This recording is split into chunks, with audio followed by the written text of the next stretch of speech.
Everybody, आप सभी प्रशिक्षुओं का एजुकेशन 07 की कक्षा में स्वागत एवं अभिनंदन। आज हम लोग एजुकेशन 07 की अगली कड़ी की ओर बढ़ते हैं। हम लोग एजुकेशन 07 के पाठ्यक्रम में पठन एवं लेखन कौशल का अर्थ, उद्देश्य, महत्व जैसे तथ्यों पर बात कर रहे हैं। उसी कड़ी में आज हम लोग लेखन कौशल में अशुद्धियाँ और उनका समाधान जैसे बिंदुओं पर चर्चा करेंगे। यद्यपि लेखन कौशल के कारण एवं अन्य तथ्यों की बात हम अगले वीडियो में विस्तार से बताएंगे। पहले लेखन कौशल में अशुद्धियाँ, लेखन कौशल में ध्यान रखने योग्य बातें, उसके उद्देश्य एवं महत्व पर आज चर्चा करेंगे। सर्वप्रथम अगर हम बात करते हैं तो लेखन की जो बात करते हैं उसमें अधिकांश शिक्षाविदों का यह मानना है कि लेखन की शिक्षा बालकों को उस समय दी जानी चाहिए जब उनमें पठन या वाचन की योग्यता आ जाए। यद्यपि इसको भी लेकर शिक्षाविद एक मत नहीं है। कुछ शिक्षाविद कहते हैं बच्चों में पहले लेखन कार्य को कराया जाना चाहिए, तथा कुछ शिक्षाविद पठन के पश्चात लेखन पर बल देते हैं। यद्यपि पठन या वाचन के पश्चात लेखन पर बल देने वाले शिक्षाविदों की संख्या अधिक है और यही कारण है कि उनकी बात अधिकांशता मानी जाती है। व्यवहारिक रूप में भी हम इसी तथ्य को पाते हैं। पठन के पश्चात लेखन शैली के विकास को बढ़ावा देने के संबंध में वह कहते हैं कि बालकों को तभी लेखन की शिक्षा दी जाए जब उनमें पठन की योग्यता आ जाए। इससे बालकों में जब वो लेखन कार्य करते हैं तो उससे उनकी मांसपेशियाँ मजबूत हो जाती हैं, क्योंकि बालक शारीरिक एवं मानसिक रूप से लेखन के लिए तैयार हो जाता है। बालकों को सर्वप्रथम चित्रकारी अर्थात पेंटिंग द्वारा लेखन सिखाया जाना चाहिए। चित्रकारी वास्तव में बालकों को लेखन सिखाने की प्रथम या पहली सीढ़ी या कड़ी माना जाता है। लेखन में कुछ बातें बहुत ही ध्यान देना आवश्यक है, तभी एक बालक ठीक से लेखन सीख पाता है। तो लेखन शिक्षण से जुड़ी कुछ आवश्यक बातें निम्नवत हैं।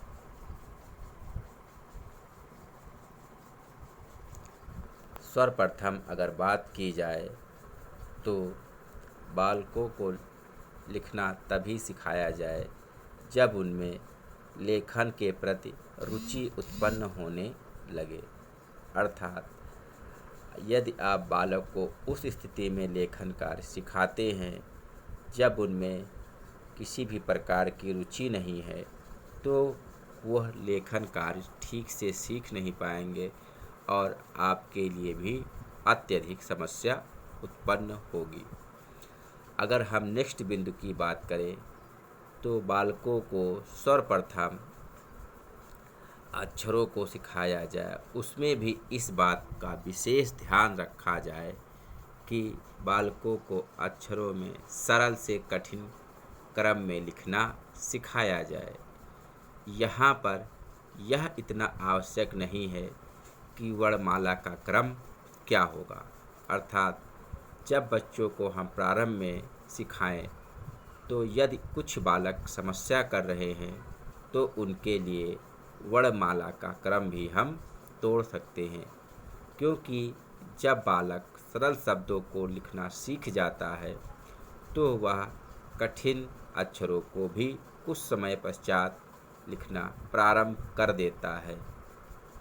जैसे बालकों को छोटा आ, बड़ा आ, छोटी ई, बड़ी ई, पा, फा, बा जैसे अक्षरों को पहले लेखन सिखाया जाना चाहिए। उन्हें संयुक्त अक्षरों जैसे छा, त्रा, ज्ञा इनको बाद में सिखाया जाना चाहिए, क्योंकि अधिकांश बालक ऐसे अक्षरों को या संयुक्त अक्षरों को ठीक से लिख नहीं पाते हैं। और यदि आप बार बार उन पर इस बात के लिए प्रेशर डालेंगे या बल लगाएंगे तो हो सकता है वह लेखन कार्य से ही दूर भागने लगे। इसी तरह हमें जब बालकों को शब्दों का ज्ञान कराना हो तो पहले सरल शब्द लिखन में सिखाए जाने चाहिए, जैसे कमल, आम, बाघ, नाना, मामा।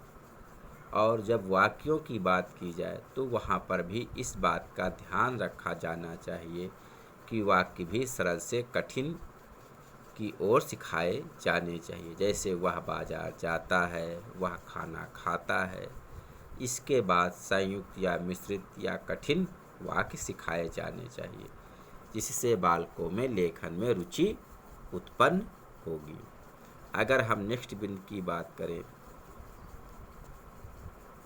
तो बालकों को जब प्रारंभ में लेखन सिखाया जाए तो अक्षर, शब्द और वाक्यों की शुद्धता पर ध्यान देना चाहिए, न कि लेखन की गति पर। क्योंकि जब बालक शुरुआत में लेखन प्रारंभ करता है तो वह अपने साथियों को देखकर तीव्र गति से लिखने का प्रयास करता है और ऐसे में वह मात्राओं या वर्तनी या शब्दों का आकार ठीक से न बनाना जैसी अत्यधिक गलतियां करता है। ऐसे में शिक्षक का यह दायित्व होता है कि वह उनकी अशुद्धियों को बताए और उसमें सुधार कराए, अन्यथा बाल मन में अगर एक बार जैसा बैठ जाएगा फिर बच्चे उसी तरह लिखना प्रारंभ कर देंगे। इसलिए अशुद्धियों की ओर विशेष ध्यान दें। इसके बाद अगर हम नेक्स्ट बिंदु की बात करें तो वो है कि प्रारंभ में जो अक्षरों का आकार हो वो बड़ा होना चाहिए, फिर धीरे धीरे छोटे करने चाहिए। क्योंकि अगर हम शुरुआत से ही छोटा आकार देंगे तो संभव है कि बालक लेखन कार्य ठीक से ना कर पाए। बालक के मन में ये भी ध्यान रखना चाहिए कि लेखन के प्रति उदासीनता तो नहीं है, क्योंकि अगर बालक में लेखन के प्रति उदासीनता होगी तो वह ठीक से लेखन कार्य नहीं कर पाएगा। अगर हम नेक्स्ट बिंदु की बात करें तो बालक का जब लेखन कार्य कर रहे हों बालक, तो उस समय उनकी व्यक्तिगत भिन्नता का भी ध्यान रखना चाहिए, क्योंकि प्रत्येक बालक अलग अलग पृष्ठभूमि से आते हैं। उनका पारिवारिक माहौल या परिवेश, जिस सोसाइटी या लोकेलिटी में रहते वहाँ का परिवेश, माता पिता के शिक्षा का स्तर इत्यादि बातें बालकों के पठन और लेखन को प्रभावित करती हैं। अगर हम नेक्स्ट बिंदु की बात करें तो लेखन कार्य पढ़े हुए अंश से ही सिखाना चाहिए। आप बालक को ऐसे शब्द, अक्षर, वाक्य नहीं लेखन में दे जिनको आपने सिखाया नहीं, अन्यथा बालक लेखन से दूर भागने लगेगा। इसके पश्चात अगर हम बात करें तो लेखन में कौन सी अशुद्धियाँ हैं, क्या प्रकार हैं, इस पर हम लोग अगले वीडियो में चर्चा करेंगे। यद्यपि यहाँ पर आपको बीच में इन बातों को ध्यान रखना है कि लेखन में कुछ अशुद्धियाँ हैं, उनके कारण हैं और उनके कुछ प्रकार भी हैं। इनकी बात हम लोग नेक्स्ट वीडियो में करेंगे। अब अगले बिंदु की बात करें तो हम ये देखते हैं कि जो लिखित अभिव्यक्ति होती है उसका उद्देश्य क्या होता है वास्तव में। क्योंकि अगर हमें उद्देश्य किसी भी विषय वस्तु का नहीं पता है या किसी भी कार्य का उद्देश्य नहीं पता है तो हम सिर्फ उस कार्य को करते रहेंगे और वास्तव में जो उसका लक्ष्य या उद्देश्य रखा गया है उसकी पूर्ति नहीं हो पाएगी। अगर लिखित अभिव्यक्ति की उद्देश्य की बात करें तो इसमें प्रथम बिंदु है कि जो विषयानुकूल भाषा शैली का प्रयोग करना सीखना। हमेशा आप बालकों को इस बात पर बल दें कि वह जो भी भाषा शैली का प्रयोग कर रहा है तो वह जिस विषय का है उसी के अनुकूल भाषा शैली का प्रयोग करें। क्योंकि अक्सर देखा जाता है कि चाहे वो ग्रामीण क्षेत्र के विद्यालय हों या शहरी क्षेत्र के, वहाँ पर शिक्षक लेखन पर तो बल देते हैं लेकिन बालक विषयानुकूल लिख रहा है या नहीं इस बात पर गौर नहीं करते हैं और कई बार कहने पर भी कहते हैं जब वह बड़ा हो जाएगा सीख जाएगा। यदि आप शुरुआत से इन तथ्यों का ध्यान नहीं रखेंगे तो आगे चलकर बालक के मन में भी समस्याएं खड़ी होंगी और आपके लिए भी समस्याएं होंगी और बालकों को परीक्षा में उचित अंक भी नहीं प्राप्त होंगे। इसलिए प्रत्येक विषय के अपनी शब्दावलियां हैं, अपने तथ्य हैं, उसी के अनुसार भाषा शैली और लेखन सिखाया जाना चाहिए। अगर हम नेक्स्ट बिंदु की बात करें तो बच्चों को वर्णों को ठीक ठीक बनावट लिखना सिखाना। कई बार हम देखते हैं कि बच्चे ठीक से अक्षरों को नहीं बनाते हैं और वह इस तरह से बनाते हैं कि कई बार वो अपना ही लेखन कुछ समय पश्चात पढ़ नहीं पाते हैं। ऐसे में शिक्षक का यह दायित्व होता है कि बालकों को वह ठीक ठीक से वर्णों को बनाना सिखाए। अगर हम नेक्स्ट बिंदु की बात करें तो है वाक्य रचना के नियमों से परिचित कराना। बालक कई बार वाक्य तो लिखते हैं लेकिन वो ये नहीं जानते कि कौन सा वाक्य सरल वाक्य है, कौन सा संयुक्त है, कौन सा मिश्रित है और कहाँ पर कैसे इनका प्रयोग होता है। बस वो लेखन कार्य करते रहते हैं। ऐसे में प्रारंभ में तो ना सही लेकिन जैसे जैसे बालक उच्च कक्षाओं की ओर बढ़े उसे इनके बारे में उनके क्या नियम है, कहाँ पर किस वाक्य का प्रयोग होता है और किस तरह से उनकी रचना होती है इसके बारे में भी थोड़ा बहुत ज्ञान देते रहना चाहिए जिससे बालक को आगे जाकर समस्या उत्पन्न ना हो। अगर हम नेक्स्ट बिंदु की बात करें तो है शुद्ध और सुडौल अक्षर विन्यास का ज्ञान कराना। बालकों को सदैव शुद्ध और सुडौल अर्थात उनका आकार ऐसा हो जो ना बहुत बड़ा हो ना बहुत छोटा हो। उनको और शिक्षकों दोनों को भी यदि कोई भी व्यक्ति देखे सभी को अच्छा लगे और पढ़ने में आ जाए, इस तरह से अक्षर ज्ञान या वाक्य ज्ञान कराना चाहिए। अगर हम नेक्स्ट बिंदु की बात करें तो है अपने विचारों को अनुच्छेदों में लिखकर व्यक्त करना।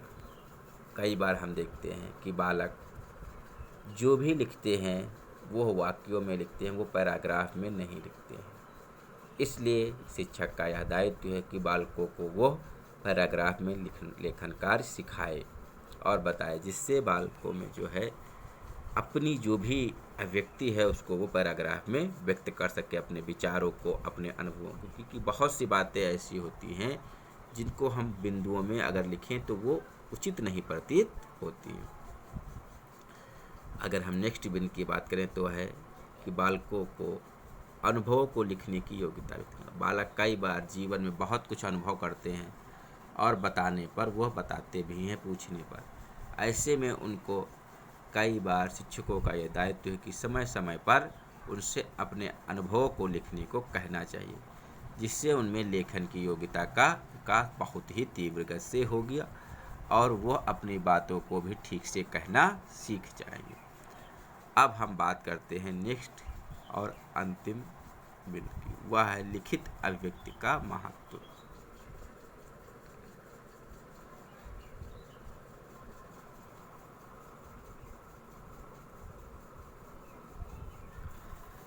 देखिए, अगर हम लिखित भाषा या अभिव्यक्ति के महत्व की बात करें तो ये देखिए, सामान्यतः यह माना जाता है कि जो भाषा होती है उसके दो रूप होते हैं, मौखिक और लिखित। यहाँ पर हम लिखित भाषा की चर्चा करेंगे कि उसका क्या महत्व है और क्या बातें हमें ध्यान रखनी चाहिए। भाषा पर पूर्ण अधिकार करने की दृष्टि से लेखन कौशल का विकास आवश्यक है। आप किसी भी भाषा पर पूर्ण अधिकार तब तक नहीं कर सकते हैं जब तक आपको लेखन पर पूर्ण अधिकार नहीं हो पाता है, क्योंकि लेखन कौशल के विकास के लिए भाषा पर पूर्ण अधिकार करने की दृष्टि से लेखन कौशल का विकास आवश्यक होता है। अन्यथा कई बार आप बहुत सी चीज़ों को जानेंगे, समझेंगे, लेकिन आप लेखन कौशल का विकास आपका उचित रूप से नहीं हो पाएगा। अगर हम नेक्स्ट बिंदु की बात करें तो व्यक्ति के जो अनुभव हैं, कल्पना शक्ति है, अन्य चीज़ें हैं, वह हम लेखन कौशल के द्वारा एक लंबे समय तक अर्थात चिरकाल तक बनाए रख सकते हैं। हम कई बार यह देखते हैं कि आप लोग वेद, महाभारत, रामायण या ऐसे तथ्यों की जो बात चर्चा की जाती है, तो आप अगर ये लिखित रूप में ना होते तो शायद आज हमारे सामने ऐसी चीज़ें नहीं आ पाती। इसलिए ऐसे लेखन को बढ़ावा दिया जाना चाहिए। लेखन एक स्वतंत्र व्यवसाय के रूप में मानव जाति का कल्याण करता है सदैव, क्योंकि व्यक्ति की जिंदगी और मृत्यु का कोई ठिकाना नहीं, कोई भी व्यक्ति अमर नहीं है।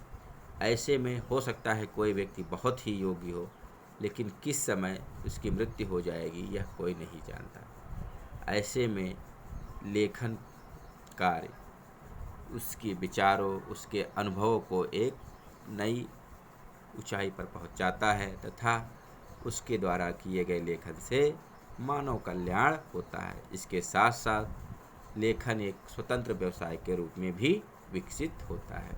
आप देखते हैं बड़े बड़े महान लेखकों की पुस्तकें अक्सर आती हैं जिनको आप पैसा देकर खरीदते हैं। इससे लेखन एक व्यवसाय के रूप में भी बढ़ावा प्राप्त करता है। अगर हम नेक्स्ट बिंदु की बात करें तो है देश विदेश में हो रहे ज्ञान विज्ञान इत्यादि से परिचित कराने का मुख्य साधन लिखित भाषा ही है। आप जानते हैं चाहे वो देश हो या विदेश, आप एक क्षेत्र विशेष में ही रहते हैं, वहाँ पर ही हर व्यक्ति सारे कार्य नहीं कर सकता है। ऐसे में यह आवश्यक होता है कि हम जो भी दुनिया में बदलाव हो रहे हैं, जो भी नए नए अनुसंधान हो रहे हैं, उनकी चर्चा हम तक पहुँचे। वो तभी संभव है जब आप उसको जो भी अनुसंधान हैं उनको लिखित रूप में करते हैं। भले हमारे सामने वो आज हम ऑनलाइन या किसी भी माध्यम से पढ़ें, लेकिन अगर वो लिखित रूप में नहीं होंगे तो हम उनका लाभ नहीं उठा पाएंगे। अब अगर हम एक नए बिंदु की बात करें तो है कि आप जो भी लेखन कार्य कर रहे हैं उसके लिए कैसा, किस रूप में आपको बैठना है और किन बातों का ध्यान रखना है। देखिए, सीखने में ध्यान रखने योग्य बातें, बैठने के ढंग के जो कुछ बिंदु हैं वो निम्नवत हैं। देखिए, पहला बात है जो कुछ भी लिखा जाए वह सुंदर और आकर्षित होना चाहिए। नेक्स्ट बिंदु है कि लिखी गई वस्तु पठनीय होना चाहिए, अर्थात वह पढ़ने योग्य होनी चाहिए। अक्षरों का झुकाव सदैव दाहिनी ओर या बाईं ओर नहीं होना चाहिए। ये ध्यान रखिए, कई बार हम लिखते हैं तो अक्षर कभी दाईं ओर झुक जाते हैं, कभी बाईं ओर। ऐसा नहीं होना चाहिए, बल्कि अक्षर सदैव मध्य में और सीधे होना चाहिए, अर्थात सुडौल होने चाहिए। नेक्स्ट बिंदु की बात करें तो अक्षर बिल्कुल सीधे लिखे जाने चाहिए, अर्थात वो टेढ़े मेढ़े या जिग जैग नहीं होने चाहिए। और अंतिम बिंदु है कि लिखी गई प्रक्रिया बिल्कुल सीधी होनी चाहिए। आप कई बार देखते हैं बच्चे लाइन वाली पुस्तकों में तो ठीक ठीक लिख लेते हैं, लेकिन अगर आप उनको सादा पेज या ब्लैक बोर्ड पर लिखना कहिए तो वो एक सिरे से दूसरे सिरे की ओर लेकर चले जाते हैं, अर्थात वो सीधा नहीं लिख पाते हैं। ये कुछ ऐसे तथ्य हैं कि जो आप लेखन कार्य सीख रहे हों तो उसमें किन तथ्यों को आपको ध्यान रखना है, क्योंकि अगर आप कोई भी चाहे लेखन कार्य हो या पठन कार्य हो, उसके लिए कुछ अपने निश्चित सिद्धांत होते हैं। उन सिद्धांतों का पालन करना अति आवश्यक है। ये तथ्य वास्तव में लेखन के सिद्धांत ही हैं, क्योंकि कई बार आपसे पूछा जा सकता है कि लेखन के कौन से सिद्धांत हैं या तथ्य हैं, तो यहाँ पर यही जो जिनको आप कहते हैं सीखने में ध्यान रखने योग्य बातें, इसमें पहला बिंदु है कि बैठने का ढंग, कि आप किस तरह से बैठते हैं, कैसे क्या करते हैं। क्योंकि अच्छे लेखन के लिए आपको ठीक से बैठना आना चाहिए, आपके पास अच्छे से कुर्सी मेज होनी चाहिए। क्योंकि अधिकांश बच्चे क्या करते हैं, कभी लेट कर लिखते हैं, कभी कैसे लिखते हैं, ऐसे में उनकी जो लेखन शैली होती है वो बहुत ही गड़बड़ हो जाती है या गंदी हो जाती है। इन सब तथ्यों को ध्यान में रखते हुए आप लेखन कौशल में कैसे सुधार करना है या क्या चीज़ें हैं, अन्य तथ्यों का ध्यान रखना है। आज हम लोगों ने लेखन कौशल में सुधार के मुख्य बिंदुओं की चर्चा की। इसके उद्देश्य क्या था, इसका महत्व क्या था, इसके जो कारण और वास्तव में जो समाधान है उसको हम अगले वीडियो में करेंगे, अर्थात कल उस पर चर्चा करेंगे। अब आज की कक्षा समाप्त होती है। धन्यवाद। यदि आप लोगों को कहीं कुछ समस्या है तो आप व्यक्तिगत रूप से भी फ़ोन करके भी पूछ सकते हैं या आप कमेंट करके भी पूछ सकते हैं। आपकी समस्या का समाधान अवश्य किया जाएगा। धन्यवाद।